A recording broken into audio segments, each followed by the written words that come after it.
most prestigious hockey trophy, and teams from all over the island have battled to hoist it. Almost 8 decades after Corner Brook won that first title, local hockey's top players continue to play for the Herder Memorial Trophy. In this week's On the Mark segment, sports reporter Mark Dwyer chats with this year's contenders and salutes the heroes of the past.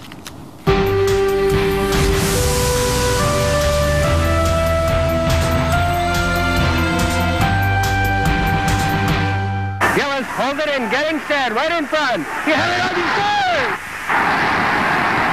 Ted Gilles scoring for the Capitals. For almost 8 decades, it's been the province's most coveted hockey prize. Long before the days of major, junior, and minor pro, our best hockey talent chased the Herder, and fans, of course, adored their hometown stars. Goulding had a try, Lindy Faulkner shoots, and he scores! And it's a trend that continues today in small rinks like S.W. Moore's Memorial Stadium in Harbour Grace or the modern Clarenville Event Centre. The Herder continues to draw sellout crowds, and the players still chase the Herder.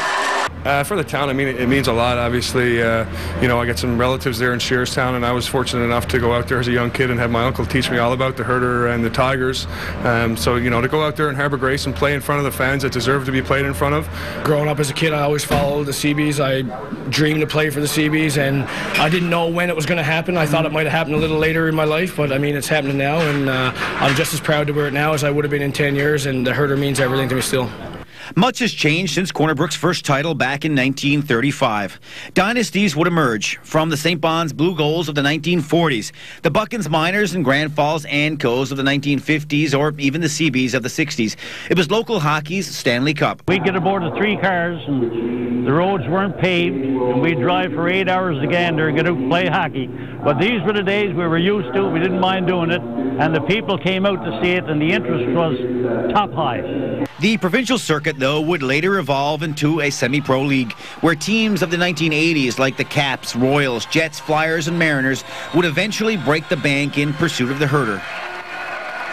The provincial circuit eventually crumbled in the late 1980s, but would be revived again in the early 1990s, back to its original form, with small towns like Flat Rock and Badger playing for community pride. Much, too, has changed since then. Big crowds have evolved into bigger budgets, and the hunt for the Herder is as intense as ever.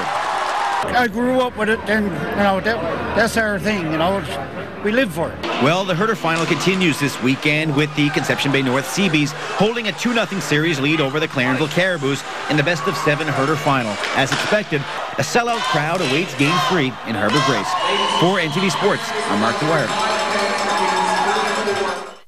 And we're going